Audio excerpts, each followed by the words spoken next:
Welcome back, podlings. Wait, listeners, both of you, all of you, to another episode of Arts and Crimes. I'm your host, Kelly. I'm Brandon. And I'm a temporary guest co-host, Josh. We've made it again to another episode. I've had Red Bull. Yeah, I can that's what's going on. Yeah. I like how we made it to another episode, Like it was gonna maybe not be. The world could end. Yeah. It could. Good. Who knows? Who knows? And we're tracking the progress of the world based on the number of podcast episodes. Yeah. When this podcast stops going, watch out. The world's over. Yeah. We're the Mayans of our day. Yeah. Fantastic. Great. Cool. La, la, la. Anyways. Yeah, we got a fun one in store. It's a fairly positive one. Ooh. Nobody dies and lives are saved. Okay. To be fair, lots of people die in this scenario, but we're focusing on the happy stuff. Okay. Sure. It'll make sense in a minute. Love it. Yeah. La la la la la. Okay, so we're gonna talk about boo Gustav Klimt. Do you guys remember who he is? I remember. Gustav Klimt. Klimt. Klimt. Klimt. Klimt. You know what I remember about him? What do you remember about him? He put gold on his pictures. Oh, that guy. Yeah. Yeah. He famously did The Kiss, which is not the painting we're going to be talking about today. In fact, we're going to talk about two particular paintings, neither of which are The Kiss. Okay. But we are going to talk about him. So, I just was like, we should do something that is like, good things come from. Like, it wasn't somebody stole something, and it wasn't somebody was like murdered over art. And I was like, is there a painting that saved somebody's life? And the internet was like, yes, in fact, there was. And it was one of Klimt's paintings. But it was also stolen, and there was also loss of life because it's World War II. But we're going to focus on the positive here today. Yeah. The positive aspects of World War II. Yeah, because there's so many. But while I was doing my research about Klimt, I was like, I think Brandon is really going to like this guy. Oh. And I'm going to read a quote. So he has very few quotes. Like with Van Gogh, we have like a literal full book of his like letters and quotes and things he said, right? Klimt has like 2 quotes, and the 2 famous quotes. And it wasn't because he was ineloquent or the rest of his quotes are garbage. He just is so private. He just never talked to people if he could avoid it. How is this possibly 8 pages if he only has 2 quotes? Let's just read the 2 quotes now and call be it good. done with it. Okay, so here is the quote when he was like asked about him. And he said, "There's nothing special about me. I'm a painter who paints day after day from morning until night. Figures and landscapes, portraits less often. I have the gift of neither the spoken nor the written word, especially if I have to say something about myself or my work. Even when I have a simple letter to write, I am filled with fear and trembling as though on the verge of being seasick. For this reason, people must do without an artistic or literary self-portrait. And this should not be regretted. Whoever wants to know something about me as an artist, the only notable thing ought to look carefully at my pictures and try to see in them what I am and what I want to do." And that's him. We're done. Pod over. So go look at his paintings, His podlings, painting. and get to know him. I thought it was going to end differently because he was like, "Look into my paintings, for I have hidden secrets about message." myself and the location of the great dread pirate Robert's treasure. Yep. Well, I Across mean, my paintings." art historians and people really have taken that to heart because they're like, we're going to find out everything we can about him through his mysterious symbolism. But you'll find it's not, I mean, he did a lot of like allegorical work and a lot of symbolism and figurative and surreal sort of things. But he also had like a formula that became pretty successful for him that he followed pretty well while keeping the messages sort of hidden and interesting within his works. So anyways, Gustav Klimt was born in Baumgarten. It was a rural suburb of Vienna, on the 14th of July in 1862. He grew up in a large and very poor family, and he was the second of 7 children. So his father was Ernest Klimt the Elder, and he was a gold engraver, but really struggled to maintain steady work, which is why they were not wealthy. His mother was Anna Klimt, who was basically a failed musical performer. So she wanted to be a musical performer, but ended up having 7 kids. So she couldn't do that. Yeah, kids. Yeah, that'll do it to you. Yeah. Take a lot of effort. Yeah. So there was 3 sons and 4 daughters. So Gustav, and then there was Ernst. So Gustav was the oldest. He was the He was second. second. Yeah. Okay, I missed that. I don't know the exact order of everything. And honestly, I had to like dig to find the names of the sisters. Everywhere they're like, here are the boys' names. And then they were like, the girls didn't really do anything special. Well, Did the so he other must boys have had, do anything He must special? have had an elder brother, though. Otherwise, he would have been the heir or whatever. To their poverty. There wasn't really any heir happening. I think actually the oldest was a sister. So it was a sister, him, and then I don't know the order necessarily, except that I do know the youngest was also a sister. So if you want to work on the math on that one. Then there are at least 2 sisters. Yeah, I figured it out. They bookend with sisters, and then there's 2 additional sisters and the 3 boys. It probably goes sister, brother, brother, sister, sister, brother, sister, sister, brother, sister. Or it could be That's too many. sister, brother, sister, sister, brother, brother, sister, sister. Or it could be Is sister, this too many? brother, He's done too many sister, every single sister, time. brother. This is Sister. classic. I'm gonna push this joke way too long. Josh, Technique. Technique. At least this one time it's not a slur. Okay, it could be sister, brother, brother, brother, brother, sister, sister, sister. I think you're onto something. That last one sounds the most plausible. Yeah. So the 2 brothers were Ernst and Georg. They were both younger brothers, so obviously the oldest is a sister. And they both had artistic talents that they also pursued. And were very good with like the gold working. All 3 of them were actually pretty good with gold. So I love that they're like, oh, we lived in poverty, and their father is a gold engraver, and they just apparently have gold lying around for the children to play with.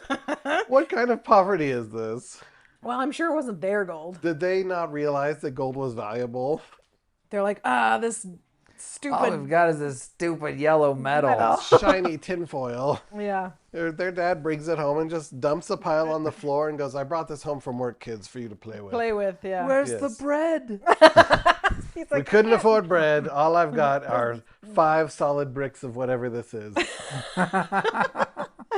all right. So, also Georg was known for like working on frames and stuff for Gustav's art later. So he, I think, was a little more heavily involved in the like more 3D aspect of things.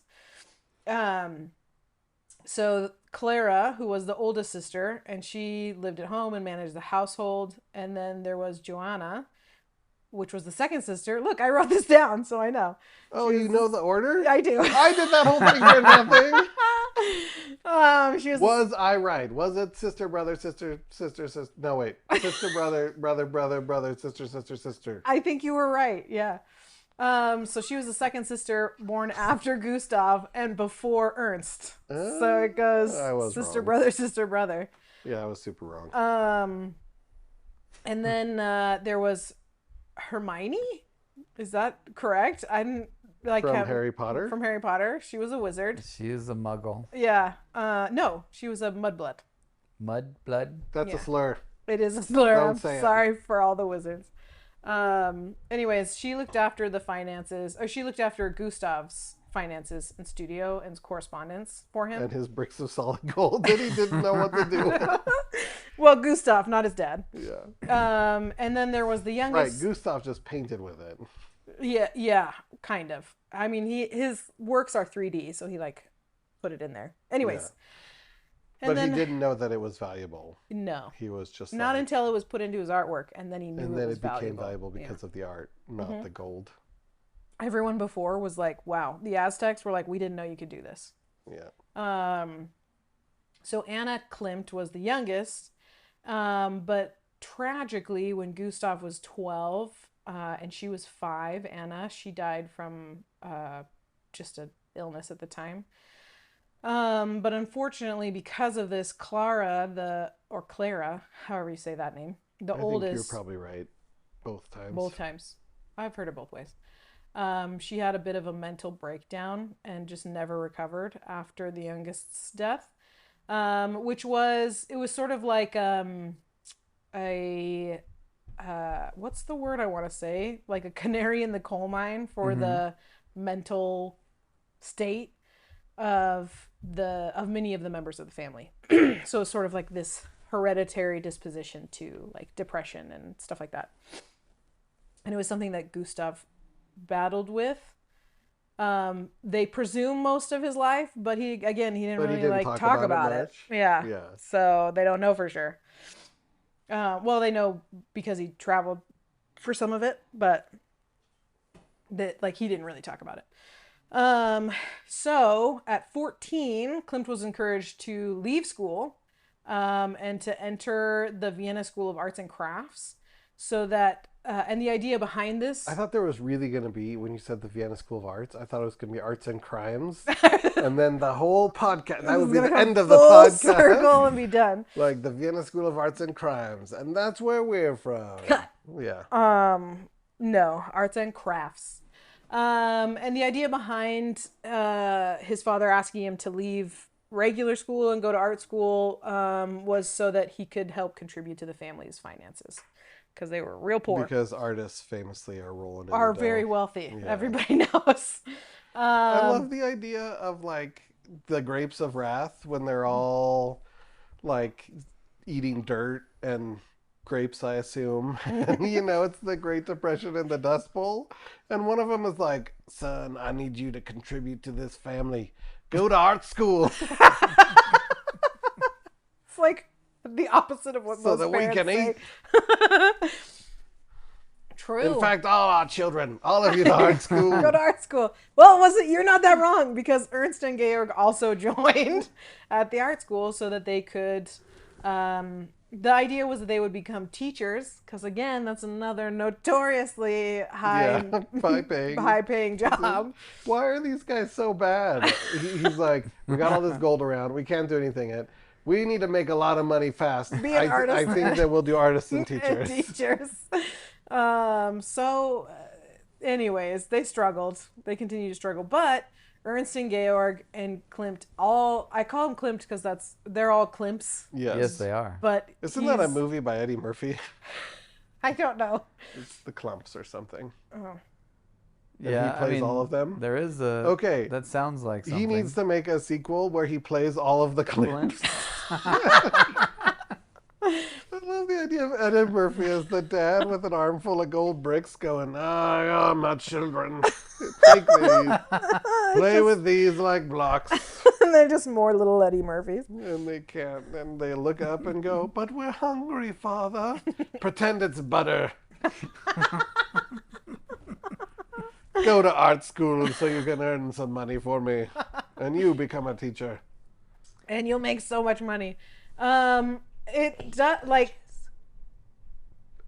Good point. What? That is my literal job. No. I said 8 pages is what I said. I keep interrupting and Brandon's like, let's move this along. Okay. I thought Brandon was like, don't forget Kelly is a literal art teacher. Yeah. Like, you really brought it all together. I did. You're I brought a teacher it home. in the arts. In the arts, yeah. And I am but you notoriously wealthy. Yeah. You knew what you were getting into, though. Yeah. In a sense. I think it feels like maybe that's why it's okay that teachers aren't paid a lot, because everybody's just like, well, they knew what they were getting into. That's an excuse, yeah. I know, yeah, but it's just like, it's so unfair. It's also untrue. You don't actually know what you're getting into until you Really? start teaching. You had no idea? The full extent? No. Because when you, like, for me at least, and I think this probably happens for a lot of teachers, is you're like, oh, I'm going to go teach is what I'm going to do. But what that's turned into is such a fraction of the job. Because you're doing so much more in a day. And I'm not going to get into it because literally Dad asked me a question and I answered it. And he's like, well, I shouldn't have asked that. And I was like, all right. But well, maybe the experience is slightly different for Angelique because her dad's a teacher, and and her parents like actively campaigned for her to choose something else. okay, that I think that's true. I didn't have parents that were teachers, so nobody was actively campaigning against it. But anytime anybody's like, I want to be a teacher like you, like literally Josh's kids have said it, and I go, no, you don't. don't be a teacher. Very sweet. I'm glad that I inspire you, but don't. So that's always what I say. And I have had multiple students that were like, I want to be a teacher like you. I want to do what you do. And I'm like, that is so great. Make sure that's what you want. Maybe you don't. Maybe you should go to art school where Go to the art real school. money is. Yeah. Make lots of money. Become a gold engraver. engraver. No, but Do you think that? Okay, so here's a question. I know this is 8 pages. Now, I said that, and then I started talking about a tangent. It's fine. So, as a gold engraver, you'd think he could keep the shavings, right? Like, as he engraves, he goes quick, quick with a little engraver tool. You wanted him to embezzle. from his Yeah, keep the shavings, right? Well, no, I'm saying, as a gold engraver, maybe that should be your payment. Have you ever engraved in gold? Have I ever engraved? No. Okay, so I have some engraving experience, and it doesn't shave it off. It doesn't? No. It just like It's, indents it? it's soft. Dang Yeah. it. Yeah. It's a really soft metal. I was going to say maybe he should make like big block letters so there's more like- shavings. Yeah. It's like it actually is like butter. It's all like a Like curl. the little curly Q coming Got off. the little cheese cutter Yeah. knife Yeah. thing. Up. Yeah. And he just uses that. No. They're like, can you engrave this? He's like, yes, but I'm going to need 10 feet banner made of gold. And I'm going to engrave it in 1 foot tall letters. He's all happy birthday. No wonder you wonder why he didn't have just lines of people wanting for his engravings. Yeah. Anyways, so him and Ernst and Georg all went to art school because they showed exceptional skills in art and design. And then so over the next couple years, their talent started getting recognized, especially Klimt's. Especially whose? Klimt, Gustav's. Okay. Like all of the brothers. They're all Klimt's. Okay, when I talk about Klimt, we're only talking about All right, Gustav. we can assume. We can make that assumption now. You could just call him Gustav. I could, but I won't. So he was recognized as a exceptionally gifted student, and was sort of singled out and to study under Professor Ferdinand Julius Lofberger, so that he could start getting like more commissions and working with him. So he was actually like making money. He actually the plan, doing weirdly good. enough, did work out. Yeah. Just like old Daddy Klimt Yeah. had in mind. He was a very influential person in his early life, his early arts, as well as Hans Markart, Hans Markart. And Where did that name come from? He's a famous painter. From his dad. Yeah, but how's he Probably. related? Like, why is that? Hans Markart. Yeah, why? Markart? Why bring Why up was he that name? Oh, he was just a famous artist at the time. Like a contemporary Yeah. of Klimt's? Yeah, that was Gustav. That's his name. Yeah, that was very influential, but also very successful at the time. Hmm. You might call him the Michael Bay of his day. Yes. Or perhaps the Christopher Christopher Nolan. Nolan. And when you look at the earlier art of Klimt, it is just night and day different. The very, very early stuff is very like realistic. Him and his brothers would paint directly from like photographs, and had incredible skill for reproducing those. So much so that in some of the commissions that they received, which propelled them into the limelight at this time, they like they were doing a theater, like remaking the interior of a theater, and there was this big painting that Klimt was working on, and there was supposed to be a bunch of people in the audience, and so he put portraits of his family and himself in this painting, which was one of the very few times that he like admitted to using himself in a photo or in a painting, because he usually said he had no interest in painting himself. And that like noble people like lined up to be put in the painting so that they're in this big famous painting in this theater, which when you look at the painting, it is impressive, but it's not anything where you're like, oh, no wonder it's got artistic acclaim. Like, it doesn't have that. But It doesn't have the it factor. yeah, it really didn't.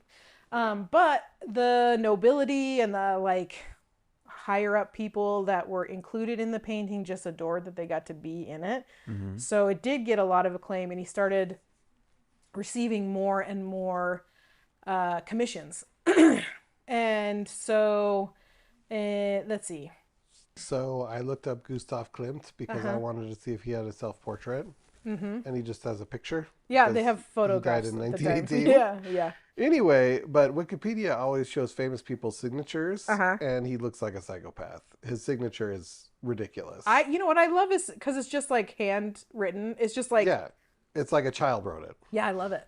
Where? Oh, that is weird. It's wild. Because it doesn't feel like a signature. Yeah, it's But- not a signature. I never bothered to look at Gustav Klimt's signature before. And on my artwork and my stuff, you would look at it and you'd be like, that's not a signature. Because I literally just write Kelly and then B dot and the dash. So it's just like a square format. And I can just stamp it on my, like I made a stamp Oh, that's out of fine. ceramic, and I can just stamp it on the bottom of my stuff. And it's just real simple. And so it's not really so much a signature as it is just like my mark. And I was like, no artist, like none of these famous paintings have those kinds of signatures. And then literally I was looking at his stuff and I was like, vindication. Anyways, so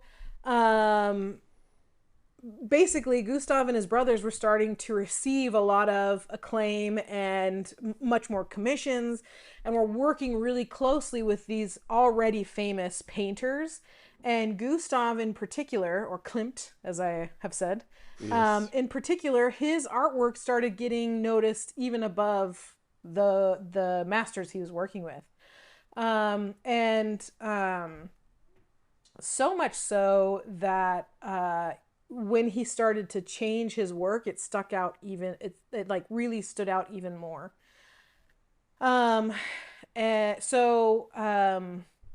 They're working with Hans Makart and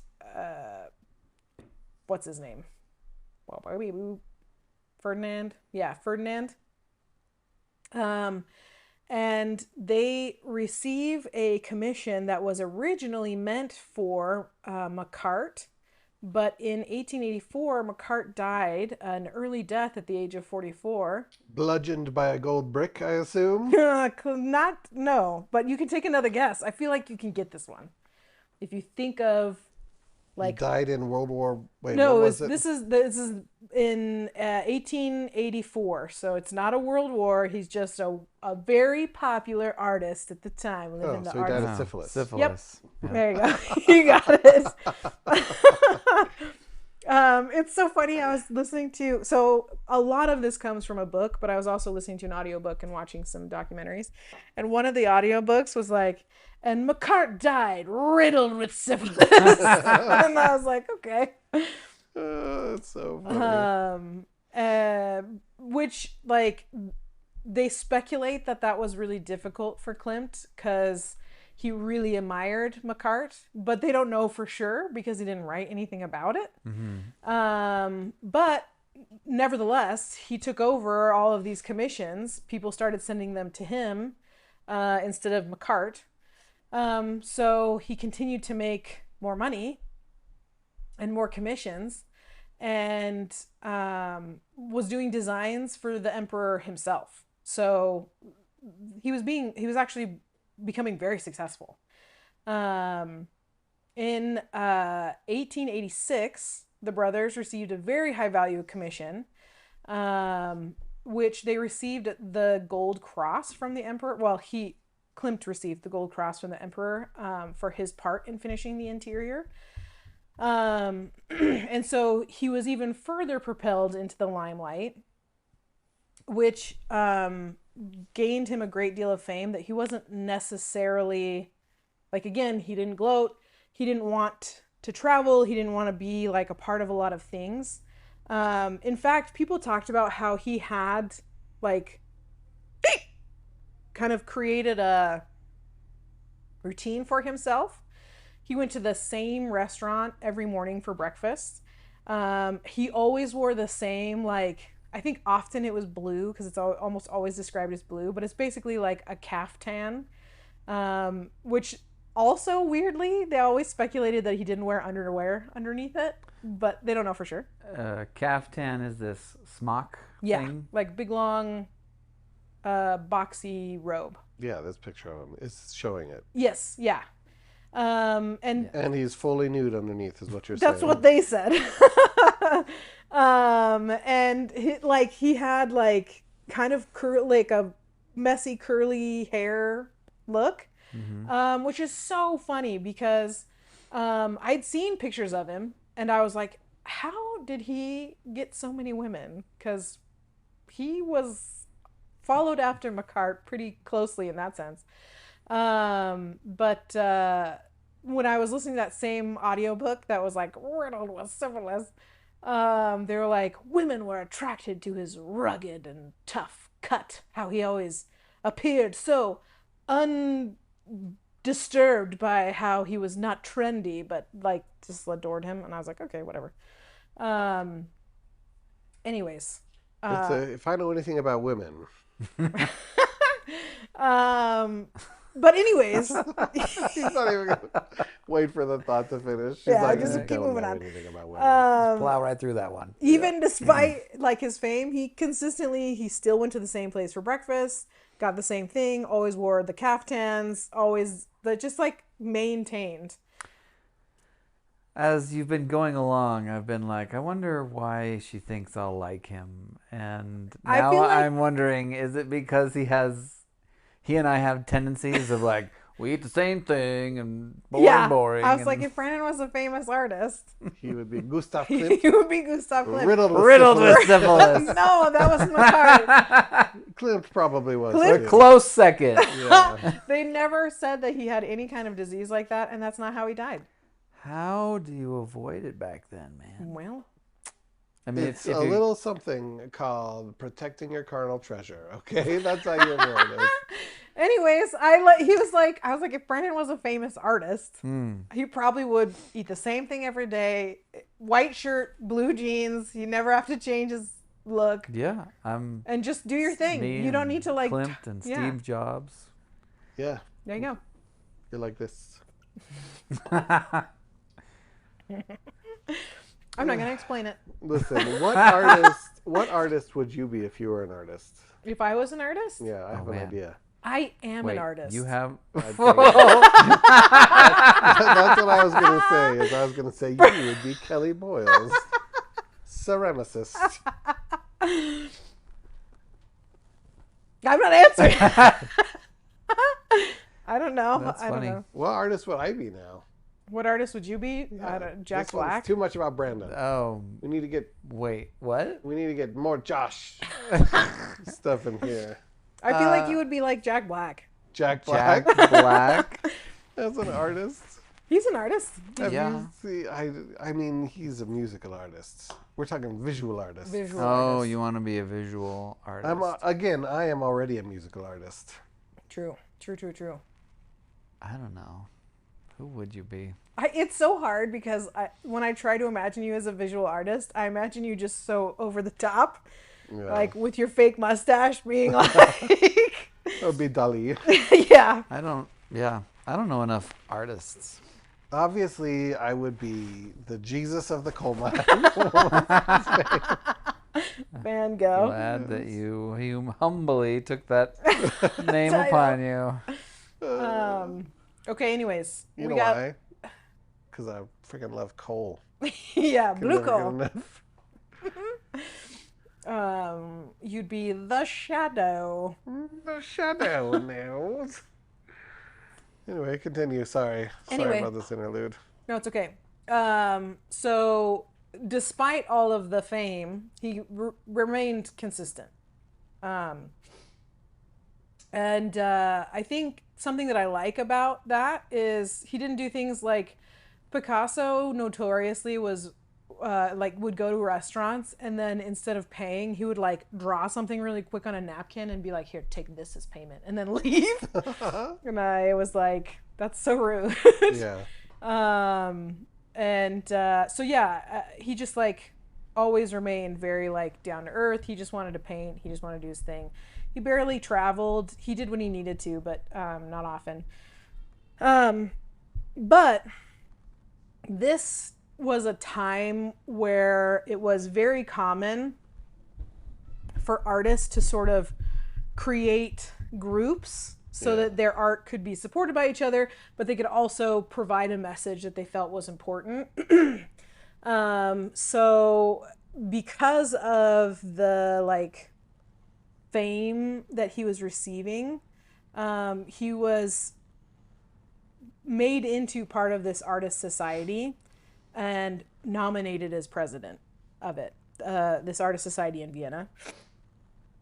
And so this is a time where in Europe there's like the Art Nouveau, and then after it is Art Deco, and there's a lot of really famous artists doing a lot of really big works that Vienna was not necessarily involved in. But there was sort of this underlying rejection of what art was defined as at the time. And so Klimt was very involved in the arts and crafts movement, which was this idea that you didn't have to strictly regulate what was and wasn't considered art. And art could be things that were like on a canvas. It could be a chair. It could be a building. Like architects and designers and painters and sculptors all should be equally respected, was sort of the idea that was universally kind of accepted in a lot of these different art movements that were happening. And Klimt was, again, highly involved because even though he didn't want to like travel all over the place, he still wanted to be informed on what was happening with artists.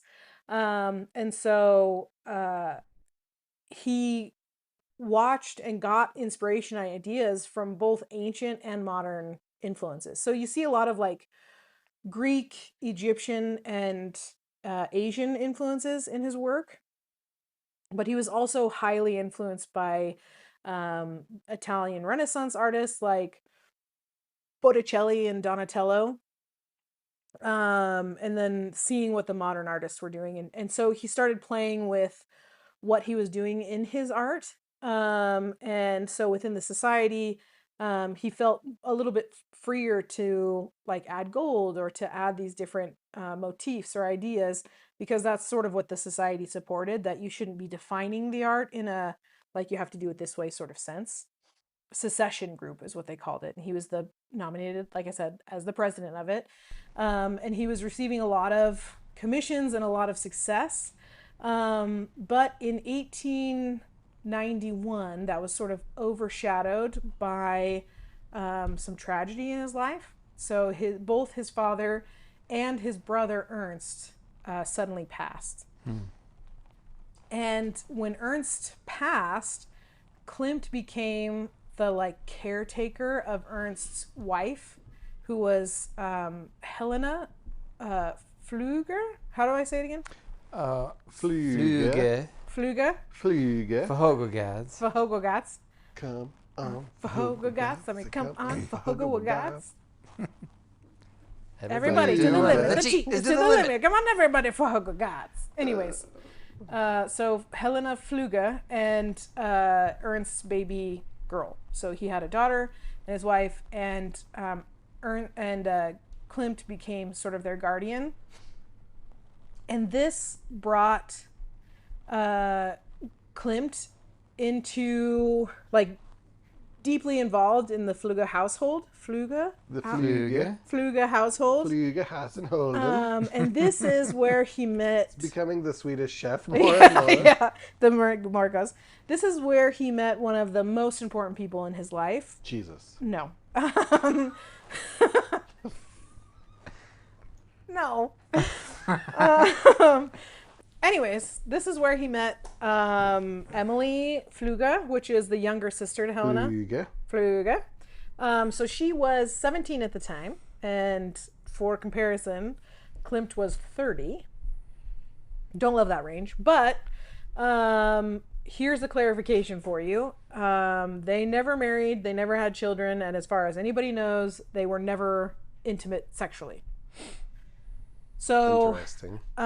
They maintained separate households. Like they never like lived together. They collaborated a lot with art, and they were constantly working together. She was clearly very important to him. And it said that they were very close on like an emotional and artistic creative level. But there is a big debate on whether there was any kind of physical relationship. But that it instead remained an entirely platonic friendship. And did he have any kids? He did. And I'll tell you about that in just a second, but not with her.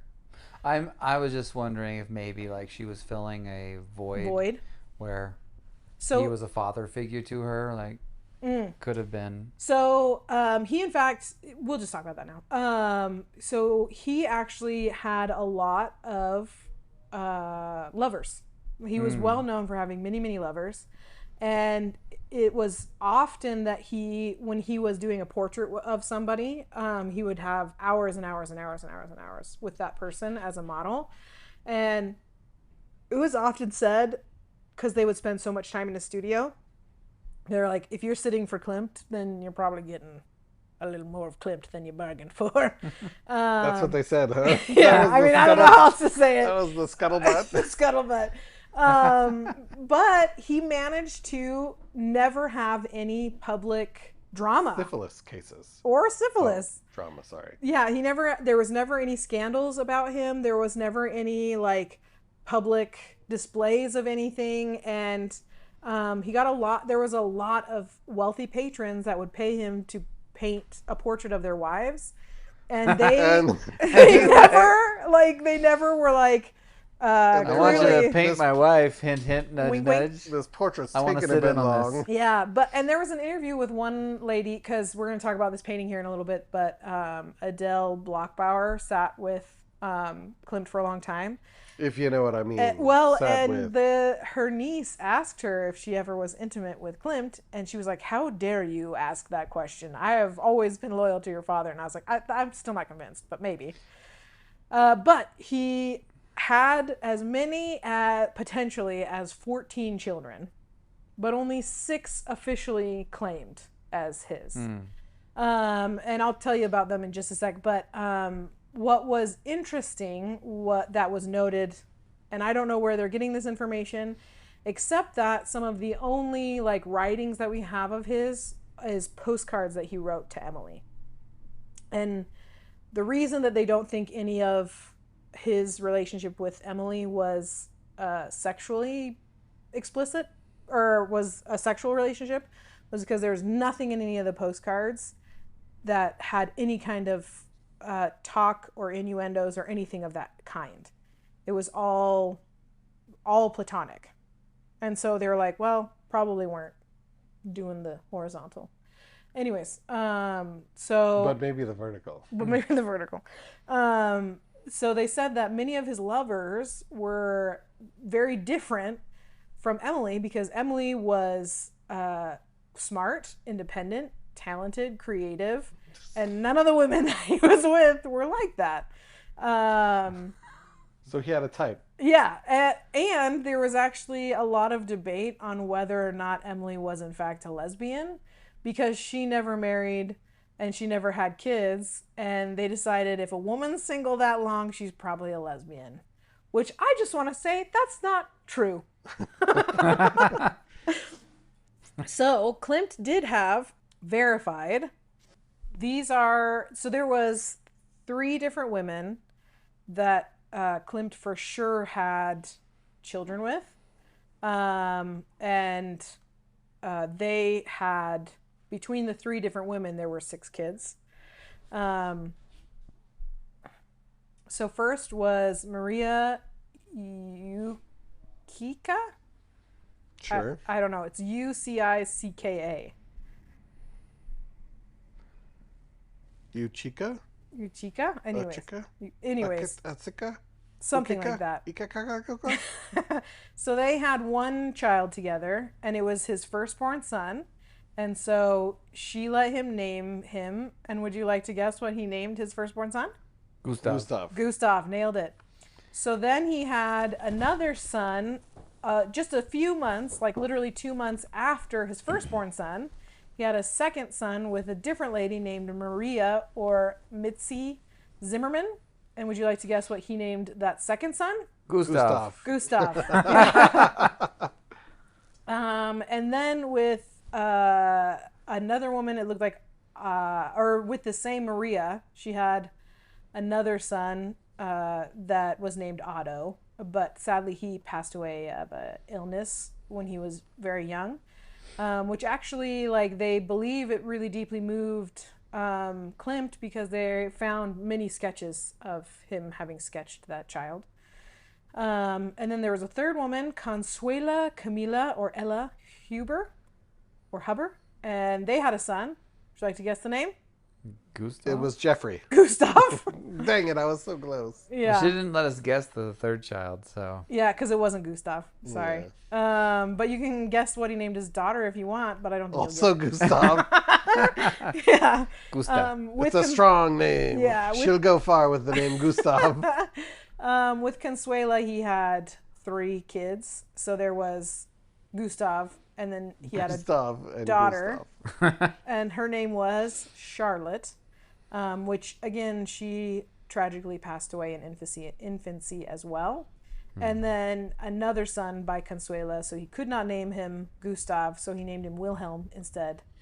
And he's the youngest documented child who survived past infancy, but unfortunately died as a soldier in World War II. This stood out to me. I'm taking you on a tangent. Because I was at the date, and the guy was like, I'm technically driving illegally because I got my license taken because of a DUI, but I'm really working on my addictions. About many subjects. Well, yeah, I am quite ignorant about many subjects. You're studying library sciences. And she's like, yeah. I'm like, yeah, what kind of books do you like? She's like, oh, I don't like books. What? And I was like, then why are you doing this? You go out and you get them, and then you bring them to the same place, and then you call it a library. And then you don't light it on fire? Oh. You know that scene from Beauty and the Beast? Real. Keep myself under control. And I was like, oh my gosh. Dear Podlings, if you're a library scientist, let's go on a date. The Dewey Decimal System? The library. Like, what? They're like, sometimes when things are real high, you have to get a ladder. Lady, if you're listening, you did a great job training that guy. And yeah, no, it wasn't my worst date, but it was up there.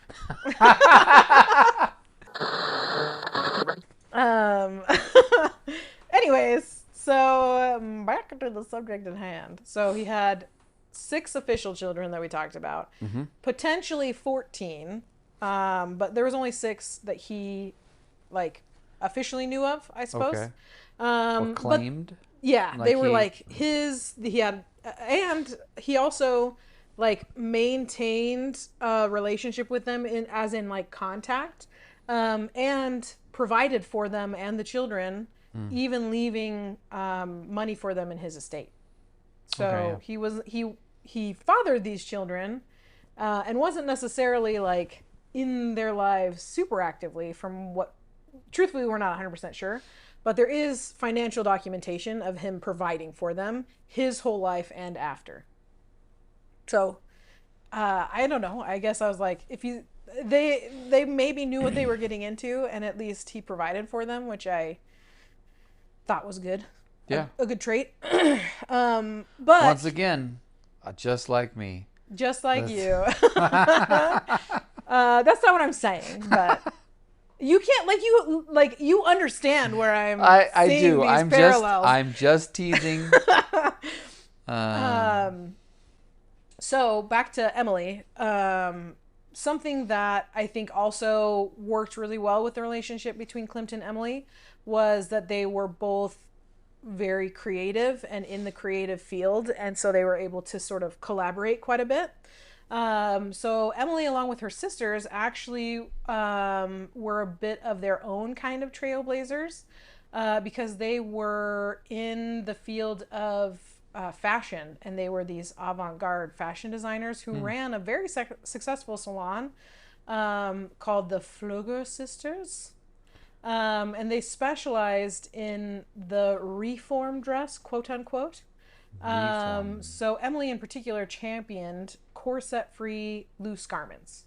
And when you look at a lot of them, you're like, oh, it's basically what Klimt wore, but like fancier. So She's selling the smocks. yeah, it was basically these big loose smocks. But the textiles on them were absolutely gorgeous. And Klimt actually helped design a lot of the textiles and patterns for her to use in her salon. So they collaborated quite a bit. And when you look at some of his paintings, you can see a reflection of those dresses and that style on quite a few of his women's portraitures. She also was one of his favorite muses, they say, because she's in quite a few of his paintings as the female. And there's some debate, but some historians believe that even though Klimt said he didn't ever like painting self-portraits, they say that the kiss is supposed to be him and Emily. Which, when you look at the kiss, it's not it's very much they're like entwined and together, but he's actually kissing her cheek. They're not on the lips. It's not as like I'm looking at the explicitly kiss right romantic. Yeah. Even though it is incredibly romantic now. I was feeling. gonna say it seems pretty romantic. Yeah. But it's not explicitly sexual. But that is hugely in debate, because there's also a whole other group of historians that believe it's Adele Bloch-Bauer and someone else, and Klimt is not in it because he famously said he didn't like painting himself. Does he know how necks work? No. No, I mean, later in his later works, he doesn't. He does figure out the neck? No, he departs.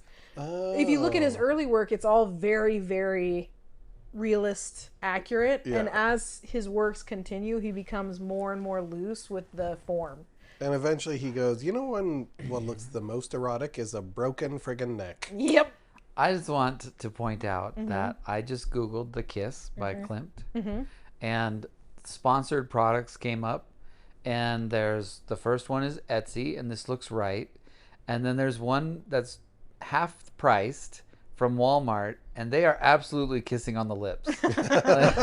like Yes, the ones where they're on the this lips. is a different version. Yeah. Who did this? So the kiss became incredibly well known, and it is one of the like most reproduced paintings. It was, which I was like, maybe my experience is a little different, because I was so surprised. Anytime anybody doesn't know the kiss, I'm like, I can't believe it's in every dorm room I've ever seen. It's all over campuses. But I did also go to school for fine arts, so Yeah, I feel like in non-art schools, maybe it wouldn't be in every as much. dorm room. But it's parodied a ton. Like, I was given a gift of a parody of the kiss but it's Rogue and Gambit, which is great, and it's hanging in my office at work. But they do parodies of that. It's reproduced. It's all over the place. So, yeah, it's an incredibly famous painting. So, it's also a painting I was not aware of before you made me aware of it. Mm-hmm. So You mean it wasn't in your dorm room? I can't believe that. yeah, Well, you're welcome. Do you like it? it's fine. I feel like for you, that's pretty high praise. I mean, It's high praise. it's not. Yeah, it's better than Picasso. It's a clue. I like this one of Katy Perry with the shark, I think. Yeah, the shark dancer. As I said, it is very parodied. But that comes later. Oh my gosh, we have Vision and Wanda.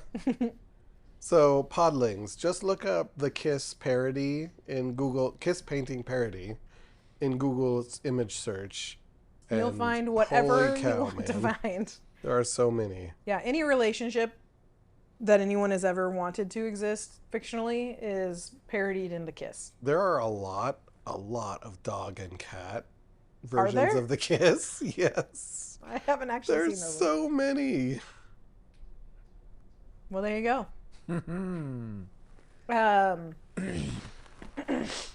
Okay. Anyways, so Austria at the time, this is in the 1980s, or excuse me, 1890s.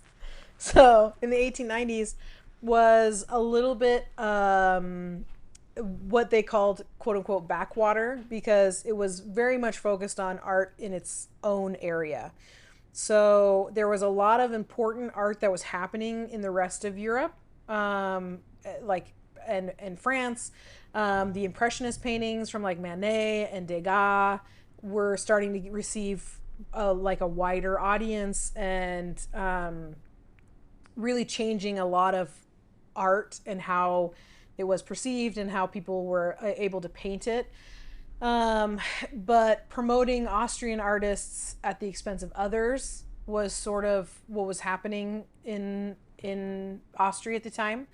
And so the society that Klimt was part of decided that they needed to start doing exhibitions, because they felt that the art there was dull and it was lacking in like modern works from abroad. And they found that a lot of the works in Austria were unashamedly commercial, and so it went against what was the Venetian stuff, and so that's where the Venetian Secession Group was founded in 1897, and it was basically to form a protest against the established art of the time in Vienna, and so they could create their art that was outside of this traditional style where we see more Renaissance, more established, strict style, realism, that kind of stuff, which we see a lot of the early art with Klimt.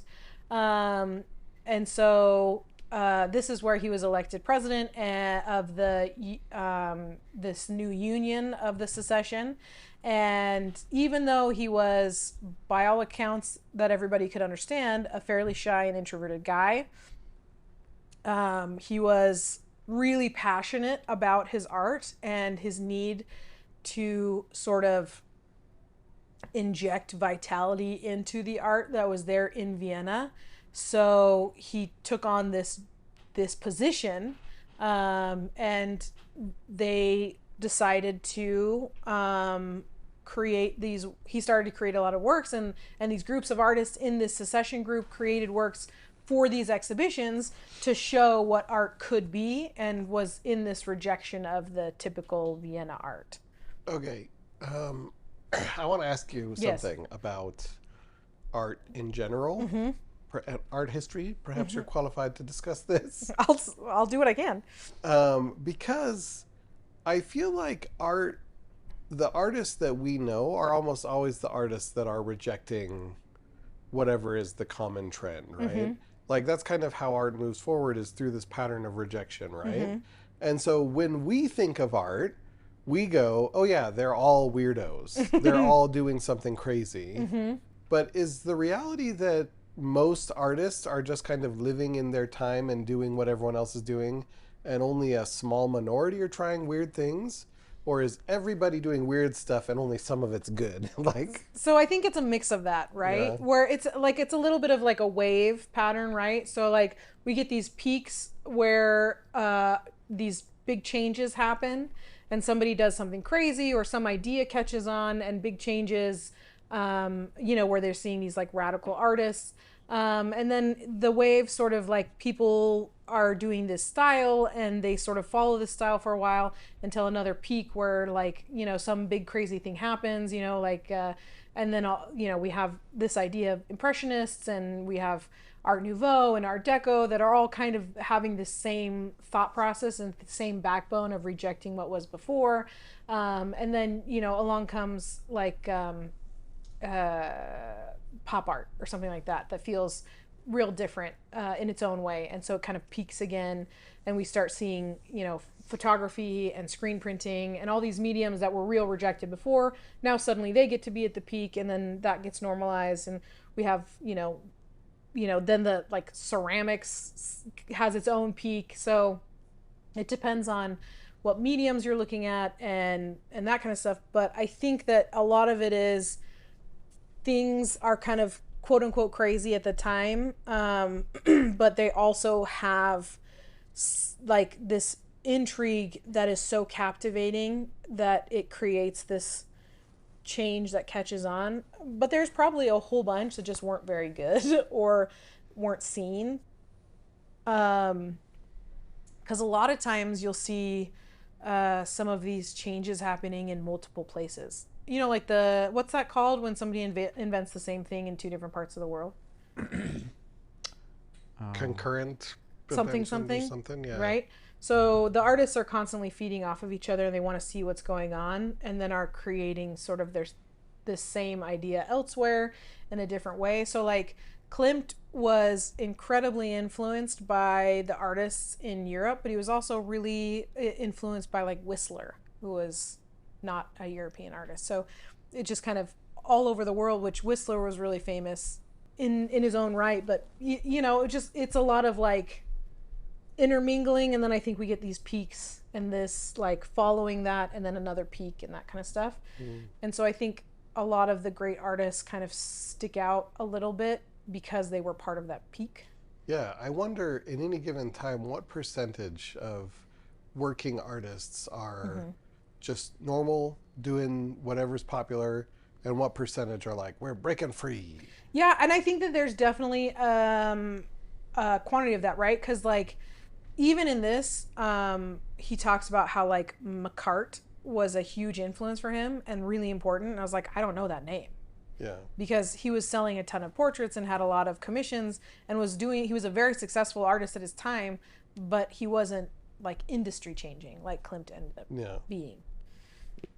So yeah, I feel like that's a good question. I don't know if I answered it super well, but that's my experience. Well, you didn't give him a percentage.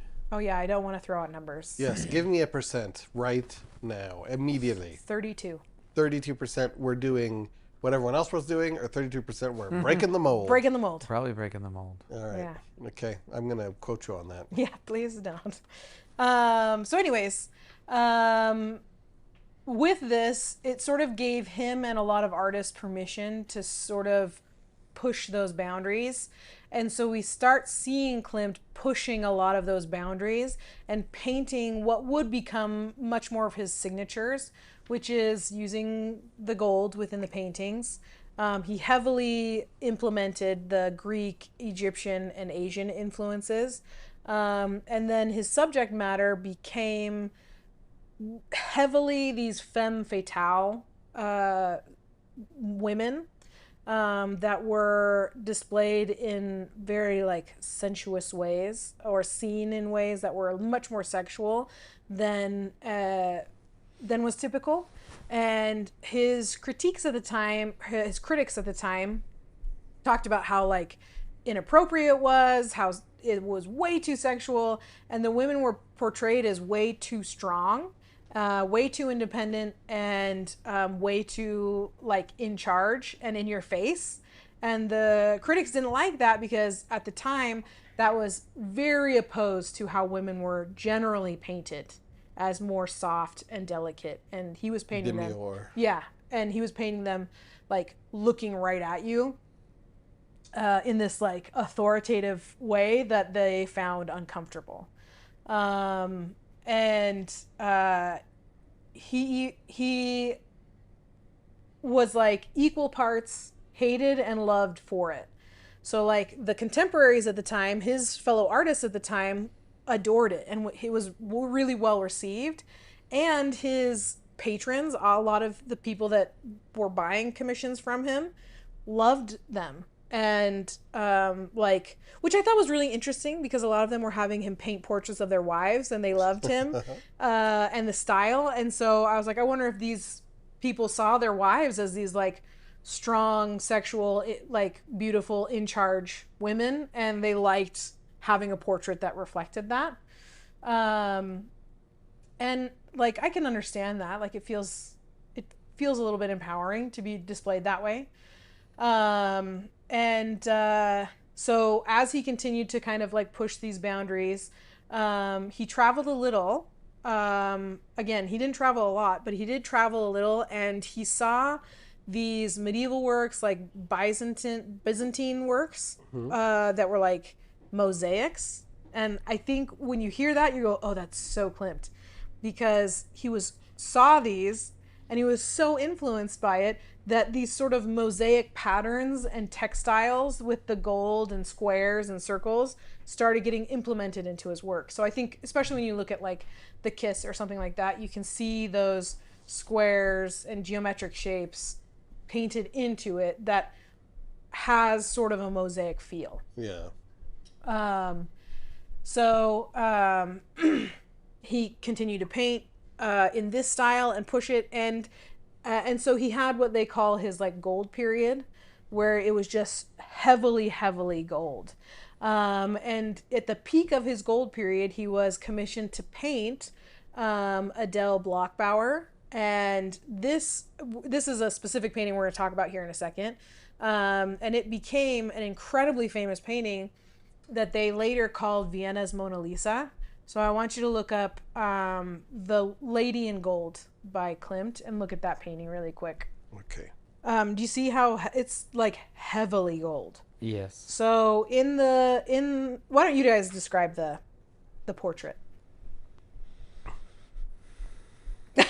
Okay. So on the right side, we have a young lady in full bloom. On the right side? On the right side. Is it on your left side? Is she not in the middle? She's to the the right. right. Yeah. She's in the right third. I have of a it. different. I guess this picture cut It's it cropped. in a different, cropped Okay. it in a way. She's wearing a Okay. gold dress of some kind, which has 1,000 eyeballs on it. And around her is a kind of flowing, almost like an aura. There's something around here that's also geometric patterns, especially like directly to her left. There's all these squares. Mm-hmm. That really does remind me of like a medieval, like that would be on Mosaic. a shield or something. Yeah. And then the background would appear to be a solid gold wall with a couple random little blocks on it. Yep. Maybe that's a light switch. And a green floor. And she's holding her hands kind of like she's a villain. Not really. But like she's scheming something. No, not really. But she also, like you mentioned, she's looking directly into She's not looking viewer's off to the eyes. side. Yeah. Yeah. She is. Yeah. Are you looking at a different painting entirely?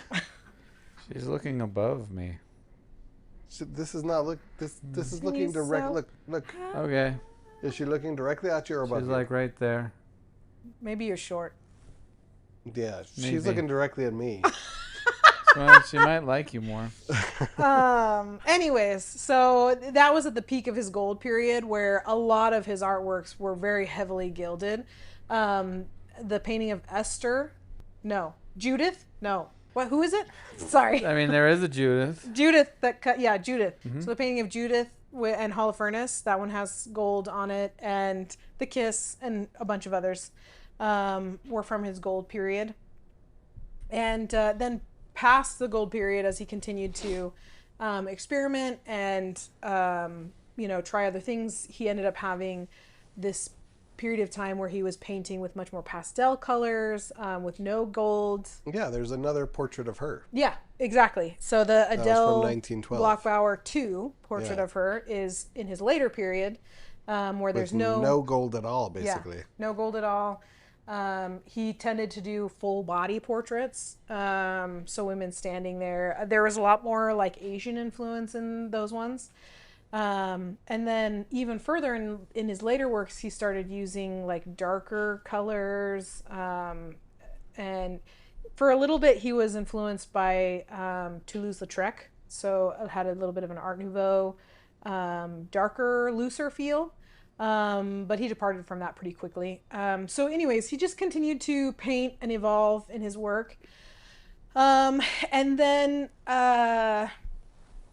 let's see, I'm skipping a lot because a lot of the books and documentaries that I read, because he doesn't talk a lot about his life, they talk a lot about the art movements he's involved in and the things that he's involved in and how his paintings changed and evolved, how the symbolism and all that kind of stuff, the mysteries of that, which I found incredibly interesting, but I think not as captivating in this setting. That's not the story we're telling. So I will put in the show notes the name of the book that I read that I thought did a really good job. So if you're interested in reading about this and going further into his life and the intricacies of the work and that kind of stuff. It's called Gustav Klimt, Portraits in Gold. I'll tell you what it is right now. The book is called Gustav Klimt, Portraits in Gold. Just kidding. I knew it. It's no, it's just called Gustav Klimt by aaand.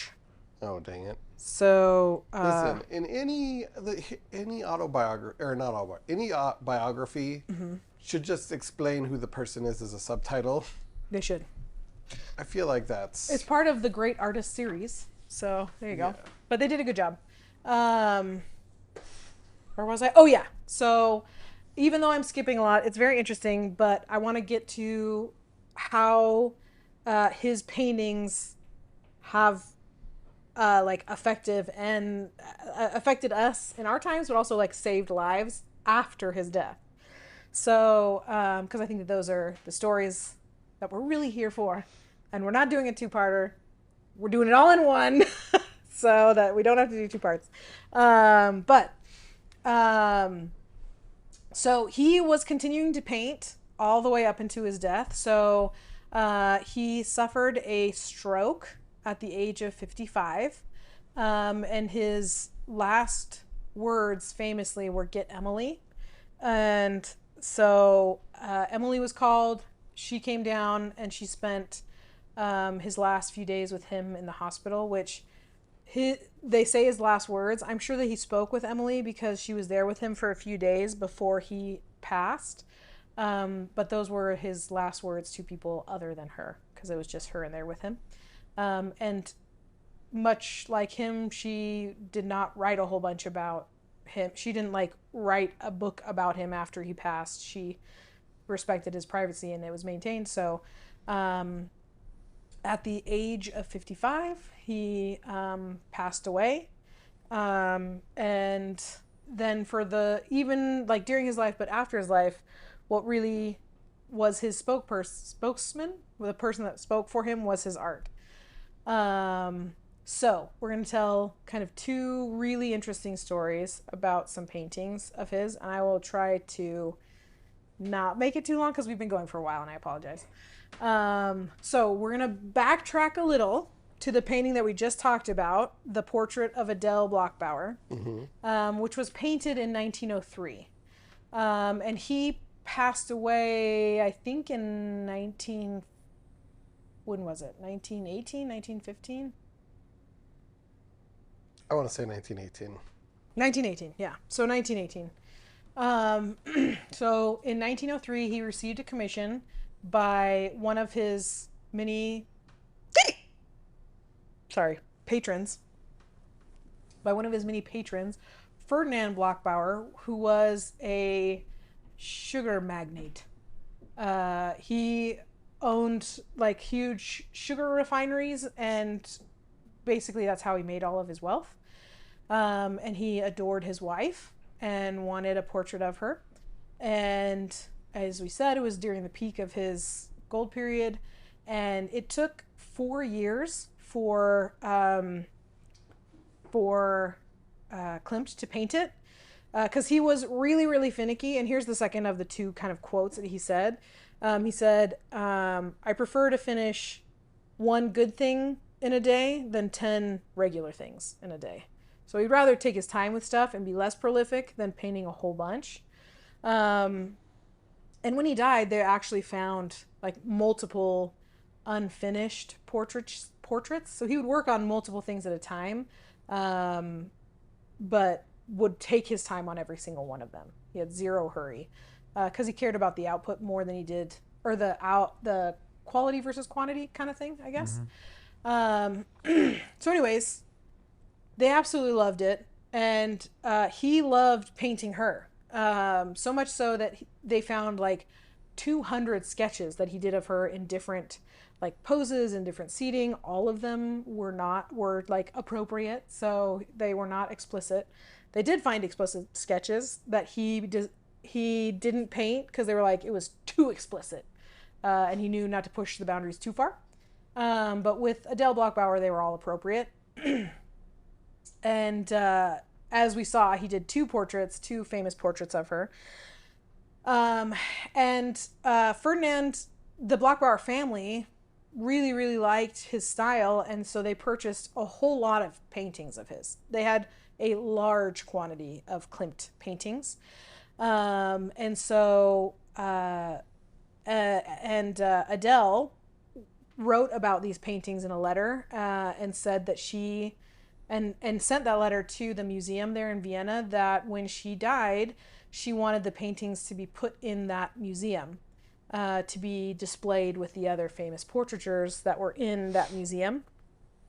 And unfortunately, very shortly after that, she died young. She passed away.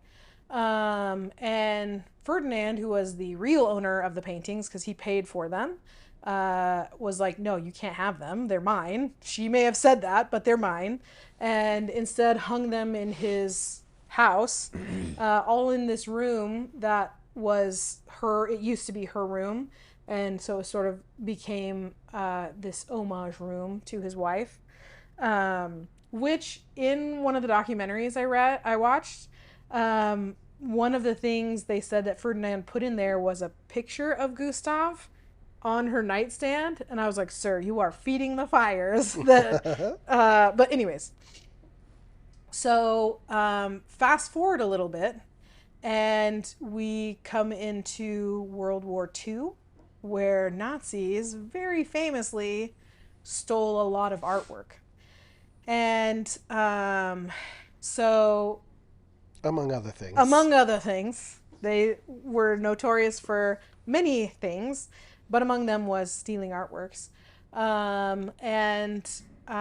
So they stole these portraits of Adele, and then they wanted to fill, because they kind of took over Vienna, and they wanted to fill the museum with portraits and paintings that they thought were like Nazi approved. And they were like, we really like these portraits of this beautiful woman, Adele. Well, there was multiple portraits that Klimt did of their family. So he did multi-generational portraits. And the family name wasn't necessarily Jewish for the Nazis, I guess. Or maybe it was. Anyways, the museum was like, well, they're Jewish, but we really want to not have these paintings harmed, but we also want to get money for them, or we want to have them. And so they changed the title of it to Lady in Gold instead of Portrait of Adele Bloch-Bauer. I see. Because they didn't want the Nazis to deem it an unworthy painting and possibly get destroyed or whatever. So all of those paintings of her were just labeled Lady in Gold or Lady in Blue or whatever. And so Vienna put the portraits in their museum, and the Nazis were really proud of themselves. And then the war ended, and the Nazis obviously were run off. And then later, the niece of Ferdinand, who in the end still believed he owned the paintings, because he sent a letter to the museum that said, I am of the understanding that you will be sending me my paintings. And then like a month later he died, so he never actually got the paintings back, so they remained in the museum. And then his niece, Maria Altmann, moved to America, and she was in America living just in poverty basically. When a journalist in 1998 uncovered evidence that the painting belonged to Ferdinand, not to Adele, and so shouldn't be in the museum. It should have been passed down to Maria Altmann, who is the last kind of family blood relation to Ferdinand. Yeah. And so Maria found a lawyer that when she explained what happened, the lawyer also had connections to Holocaust surviving family members and stuff, because he was also Jewish. He felt really strongly about giving her an opportunity to get these paintings back, because he agreed they should be hers. And so he, even though he was a very successful lawyer, he put that all to the side, and he agreed to do this case. And he agreed that if they didn't win, he would receive $0, because she was super poor and couldn't afford a lawyer. And so they talked to the Vienna government, and they were like, no, it's our paintings, bye. And didn't want to talk to them. And the lawyer was like, there's got to be something we can do. And so he found this sort of legal loophole that if the museum had made money in America from those paintings, then there was legal precedence for him to have the judgment made by judges in American courts, because they had benefited from American, like making money in American, whatever, jurisdiction. Yeah. And so he went to courts, and it went all the way up to the highest court. So the Supreme Court? The Supreme Court. The Supreme Court, yeah. Which doesn't usually see like personal things. And he went and argued that, yes, Adele had written a letter that she wanted her portraits hung there, but she didn't actually own them. Ferdinand owned them. And in his will, he very expressly says that the paintings go to his family. And he confirmed that by having written that letter that he was expecting the paintings to be sent to him before he passed. And additionally, the museum unlawfully kept those and was getting financial gain from owning them for this whole time. And that should have gone to Maria Altmann, who had been living in poverty basically up to this time, and she was 85 when they started this endeavor to get her paintings back. And so the lawyer went home, and he got a call from a media representative that was like, you're gonna lose, man. I saw it on the judges' faces. I've seen a lot of these. Just prepare to be sad. And he was like, all right. So this lawyer really liked to play poker. So he went out and he played poker. And in the documentary, he was like, I played so poorly, I lost my shirt. And he went home and he saw an email at like midnight from the courts that said they had won. And the courts had ruled in favor of Maria Altmann, that they could have the case brought to American courts.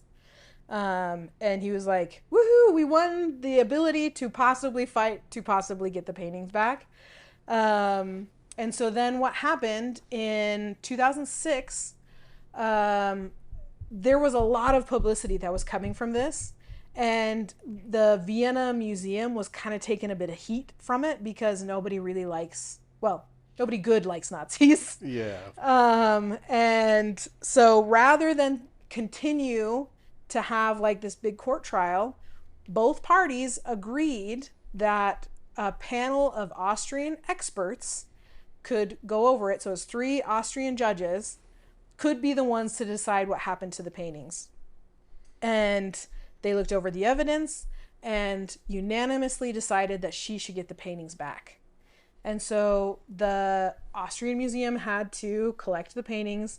There was 5 in total. 1, 2, 3, 4, 5. Yeah, there was 5 in total, including the lady in gold.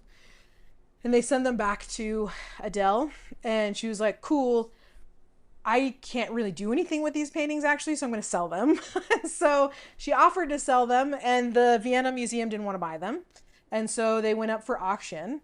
So there was the first 4, which included landscapes and another portrait.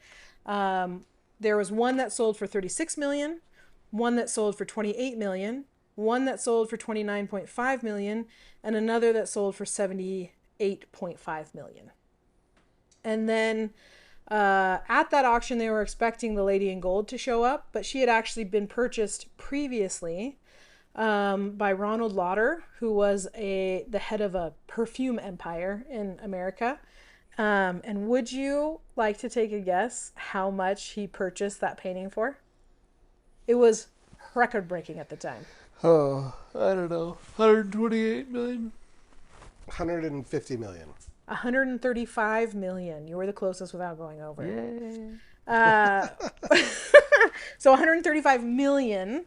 So altogether, that's like, what, 250 something? Yeah, decent chunk of change. Yeah, that she sold. That she got to enjoy for the last 7 years of Yeah, her life because or whatever. this all wrapped up when she was like 90. Yeah. But her family did get those benefits, and that's who it went to, is to the family it should have gone to. Yeah.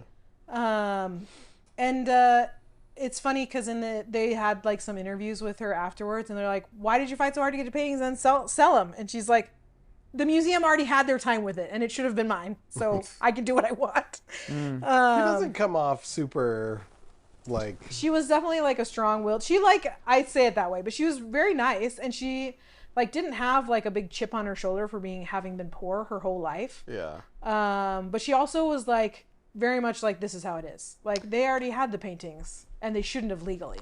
I mean, the truth is that probably the museum holding it for so long is part of what drove the value up for these things. Like, if Ferdinand had gotten them back and they stayed in the family, then they would have been poor and sold the paintings for like $20,000 or something. Well, you do have to factor in that Klimt paintings were famous by this time. By what time though? Like by the time 2006 time frame. Yeah, but if they had oh, I see. What if they had it the whole time, they would have needed the money like earlier and way earlier and sold the paintings for a pittance. Yeah, pittance. Possibly. So the second painting. Sorry. Which I think is a very interesting story, but it's a little bit less intricate than this one. Maybe, I don't know. It's a little bit of deception. So there was another painting that was painted between 1914 and 1916, so towards the end of Klimt's life. That was a portrait of Elizabeth Lederer, and it depicts her in like this white dress. It uses a lot of those pastels. It has a heavy influence from like Chinese culture, a lot of like Chinese figures in the background. That painting was painted for the Lederer family, and they also had a ton of Klimt's works. And there's a legend that says, because Klimt was very obsessed with detail, that with Elizabeth's portrait, because it took so long, it was only deemed finished when the Lederers showed up and took the painting off of his easel and was like, "It's done," and took it because they were tired of waiting. But so Elizabeth's life would be sort of turned upside down when, again, the Nazis came in to for the annexation of Austria. And so they were looting that collection, and they found that those portraits were too Jewish to be accepted by the Nazis. So they were not collected with the rest of the Klimt work that they had taken. And a lot of her family was sent into exile. But Elizabeth remained in Vienna. And though she had briefly been married to a German man, she had divorced. And so during their marriage, she had converted to, what was it? It was like Protestant, I don't remember, but converted to his religion. But upon their divorce, she went back to Judaism. And then her family left, she was divorced, and her only child at the time died as well. And her father, I think, died, but her mother fled to Budapest. And so Elizabeth was in kind of Nazi populated, what is that called? Occupied Vienna by herself, and it was very dangerous. And they were going to persecute her and send her off to the camps. But she spoke to them and was like, no, I'm not actually a Jew, because I am Klimt's illegitimate daughter. And the Nazis were like, oh, well, he was a bit of a philanderer.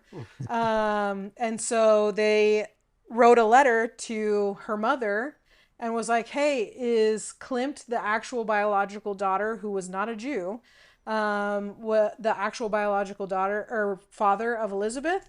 And she signed a form that was like, yep, that's her dad.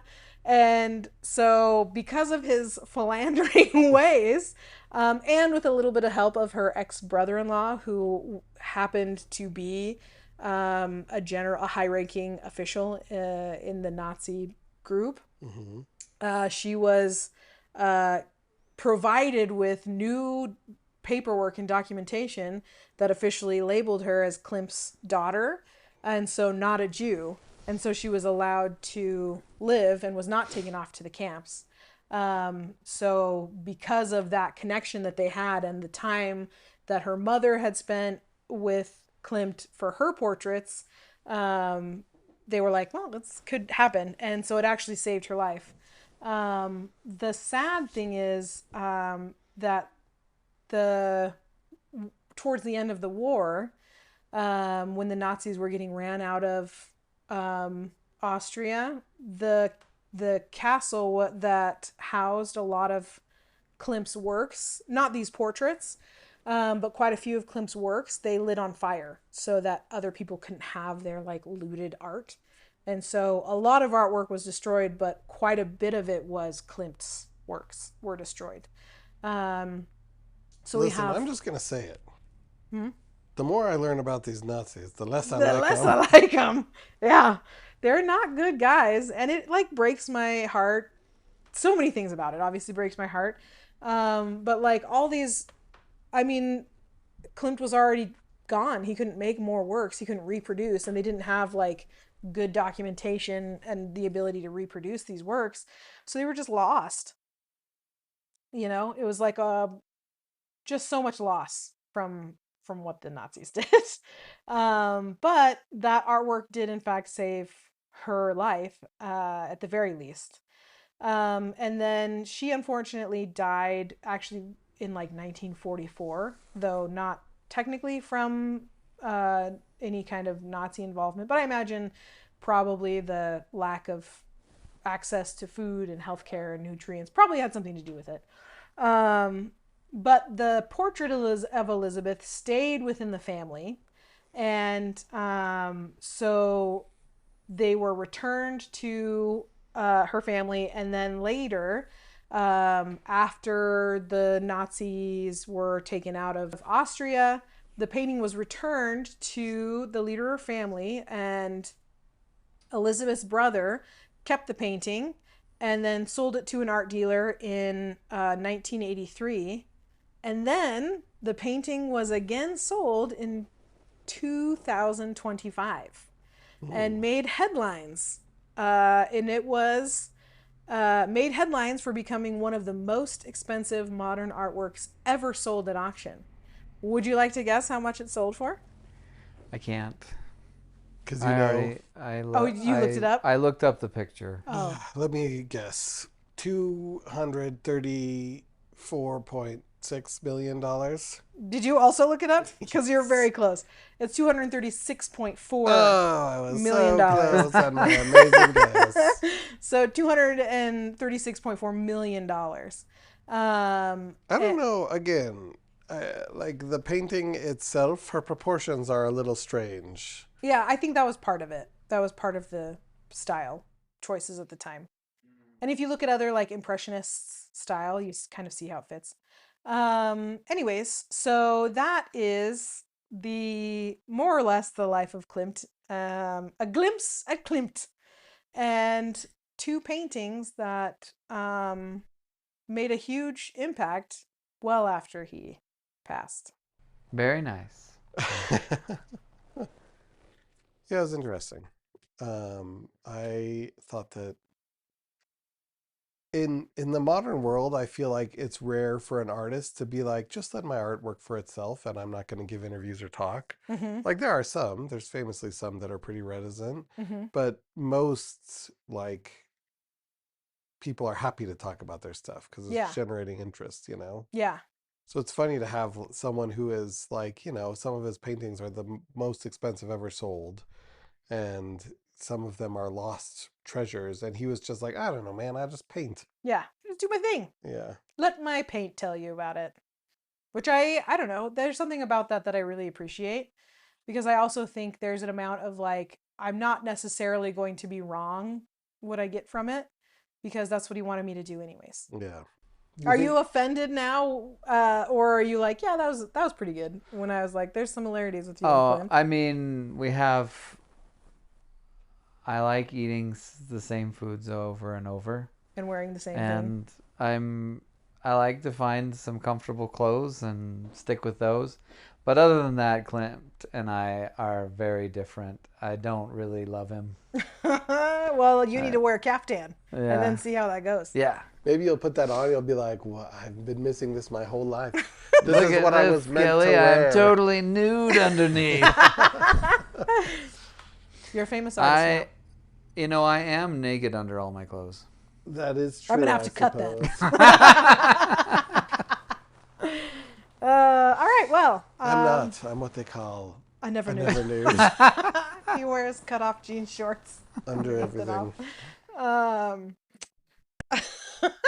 Well, hopefully that was enjoyable, not too disjointed. I don't know. I kind of was a little endeared to him because I feel like, it's okay to be like a quiet artist just making art. I think that's fine. Yeah, I could definitely get behind that. Yeah. So, yeah. Thanks for going on this wild journey with us. And next episode is our 50th episode. Oh, snap. Is that nuts? We're going to be out in the wild hunting Sasquatch. I thought we were going to do another movie. I think we should. You know what? The Godfather Part 2. Godzilla. Oh, boy. That's really what we need to talk about. Who knows what the 50th will be, but it will be next. Listeners, write in. What film should we watch? All right. So thanks again, and go do some art. Don't do any crime. Bye. Bye. Bye.